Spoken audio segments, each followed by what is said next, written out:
안녕하세요. 빌딩멘토 더빌딩 강남부동산의 최희혁입니다. 오늘은 등기의 공식력 문제에 대해서 얘기해 보려 합니다. 등기의 공식력 문제는 사건이 발생할 때마다 회자되고 있는 내용이기도 합니다. 과거와 많이 달라진 상황임에도 불구하고 여전히 공식력은 인정되지 않고 있습니다. 등기를 믿고 거래를 했다면 이제는 피해자 구제 방법에 대해 논의해 볼 시점이 되지 않았나 하는 생각을 개인적으로 해봅니다.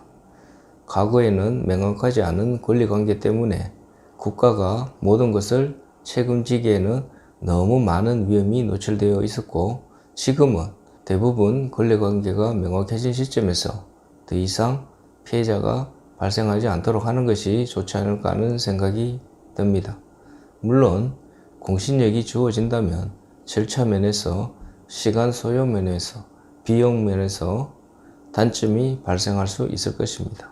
그렇다고 대책 없이 개인에게 온전히 책임을 전가하기에는 부동산 문제로 발생하는 피해액이 엄청날 수 있어서 본격적인 논의가 필요한 시점이 아닐까 하는 생각이 듭니다. 몇 년 전 청와대 국민청원에 올라오기도 했는데요. 피해를 입은 당사자의 마음은 어떨까요? 아직은 공신력을 인정하지 않고 있다는 것이 핵심입니다. 믿었는데 책임은 본인의 몫이 되는 것입니다. 등기부 등본은 믿을 대상이 아닌 참고 대상이라고 생각하는 것이 좋을 듯 합니다. 대부분 부동산 거래에서 등기부 등본을 믿고 거래를 하게 됩니다. 등기부 등본이 깨끗한 것을 확인하고 거래를 했는데 문제가 생기면서 매수자가 피해를 보게 되는 경우가 발생했습니다. 우리나라 등기제도는 공신력을 인정하지 않고 형식적 심사주의를 채택하고 있습니다.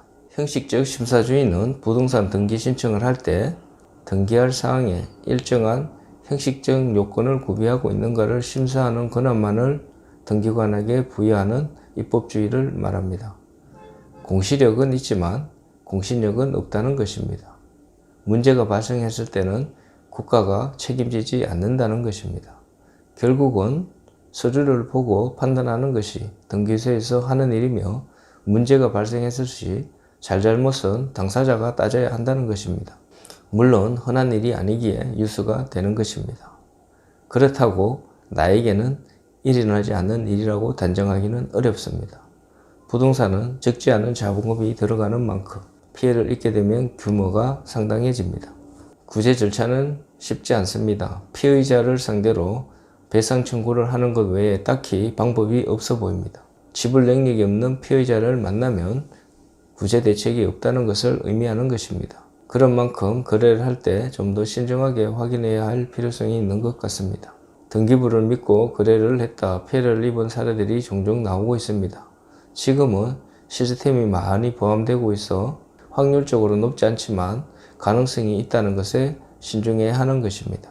최근 발생한 사건을 요약해보면, 매도자가 은행에 대출을 받고 돈을 지불하지 않은 상황에서 서류를 위조하여 건조당을 말소하였고, 등기부가 깨끗한 것을 확인한 매수자는 믿고 매매계약을 체결했던 것입니다. 시간이 지나 은행은 돈을 받은 기록이 없는데 집주인이 변경되어 있는 것을 확인하고 말소된 건조당을 다시 살려야 한다는 통지를 은행이 매수자에게 전달하게 되면서 소송이 진행된 것입니다.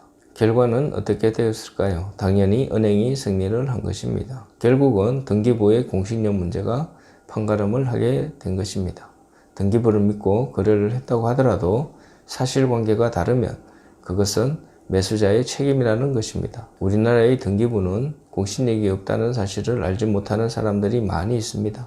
물론 흔하지 않는 상황이니 대부분 믿고 거래하는 것이 일반적입니다. 다만 이런 사례가 있다는 것을 인지하고 거래를 할 때 좀 더 세밀한 검토가 이루어진다면 문제 발생을 최소화하지 않을까 하는 생각이 듭니다. 과거 청와대 국민청원에 제기한 등기부 공신력 피해 사례입니다. 등기부 등본을 믿고 정상적으로 아파트를 매입했지만 등기에 공신력이 인정되지 않아서 매입한 아파트를 뺏길 위기에 처한 사람의 소식이 알려지면서 등기의 공신력을 인정해야 한다는 청원이 올라왔습니다. 내용을 살펴보면 이랬습니다. 매매가 진행되었고 매수인은 당연히 자신의 집이라 생각하고 거주를 하고 있는 상황에서 매도인의 조카라는 사람이 집을 돌려달라는 소송을 진행하여 원고에게 돌려줘야 한다는 판결을 받게 된 내용입니다. 당사자 입장에서 얼마나 황당할까요? 구체적으로 살펴보면 매도인은 남편이 사망함으로써 남편으로부터 상속을 받게 됩니다.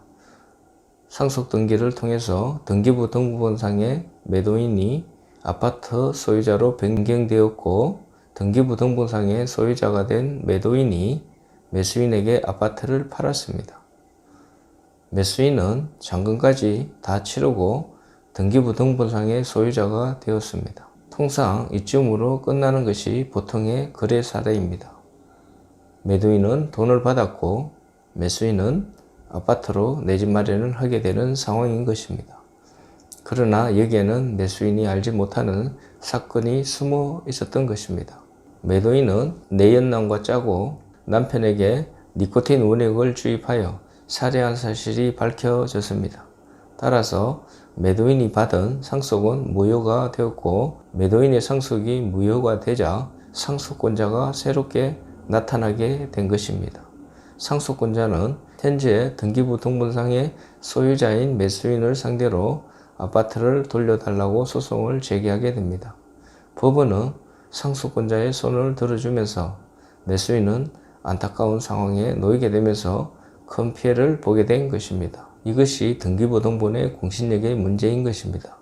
우리 법률 체계가 등기의 공신력을 인정하지 않는 이유는 부동산 거래에 있어서 신뢰의 보호보다는 진정한 권리의 보호를 우선시했기 때문입니다. 즉, 등기부 등본을 믿는 사람보다 자기도 모르게 자신의 권리를 뺏기는 사람을 먼저 보호하겠다는 것입니다. 이런 사례는 계속적으로 나올 수 있겠죠. 그렇다면 방법이 없는 것일까요? 대부분의 사례는 별 문제가 없을 것입니다. 나쁜 의도를 가지고 접근하는 사람들에게는 쉽지 않은 것이 현실입니다. 100명의 경찰이 한 명의 도둑을 잡기가 쉽지 않듯 의도적으로 나쁘게 접근하는 사람들을 찾아내기는 쉽지 않을 것입니다. 이런 피해가 생길 수 있는 여지가 있기에 해법이라기보다는 피해를 최소한으로 줄일 수 있는 방법은 매매계약 시 특약사항에 등기부 등본을 기본으로 권리관계를 파악을 했다. 하지만 문제가 생기게 된다면 매도인 혹은 임차인에게 책임이 있다라는 내용을 넣어둬야 나중에 소송 시에 유리할 것 같다고 합니다. 돌다리도 두들겨보고 건너라는 말이 있듯 신중할 필요가 있다는 것입니다. 이런 사건을 대비해서 가입할 수 있는 보험이 있다고 합니다. 부동산 권리보험인데요. 부동산 권리의 하자로 인해 피보험자가 입게 되는 손실을 보상하는 보험을 말하는 것으로 흔히 근원보험이라고 합니다. 근원보험은 문서 위조 사기, 선순위 담보권 등 등기부로 발견할 수 없는 잠재된 위험으로 인해 피보험자의 부동산 권리에 하자가 생길 때 이를 보상해주는 보험입니다. 담보하는 손해는 부동산의 외형적인 하자라기보다는 권리에 대한 하자 또는 상실, 보험계약 체결 당시 그 부동산에 존재하는 우선 특권의 실행으로 인한 손해입니다. 부동산 권리보험이고 시가 3억 원 기준으로 보험료를 15만 3천 원 정도 일회성으로 납부하면 된다고 합니다. 참 다행히도 미리 준비할 수 있는 방법이 있네요.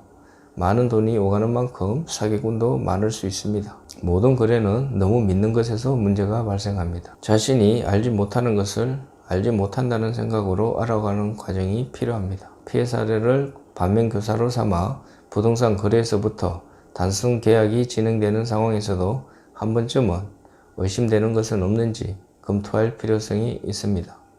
대부분 너무 믿어서 피해를 보는 경우가 많이 발생하고 있기 때문입니다. 시청하시는 모든 분들이 안전한 거래, 사건 사고가 없는 거래가 되었으면 하는 바람을 가져봅니다. 시청해 주셔서 감사합니다. 행복하세요. 강남 서초 빌딩 매매 중개 전문 부동산 더 빌딩 강남은 선릉역 도보 3분 거리에 위치해 있으며 빌딩 매매 컨설팅 접수 및 예약 방문을 환영합니다. 또한 방문 상담 시 광고에 없는 숨은 매물들을 소개받으실 수 있으니 많은 연락 부탁드립니다. 구독은 여러분의 관심과 사랑입니다. 구독, 좋아요, 알림 설정 부탁드립니다. 감사합니다.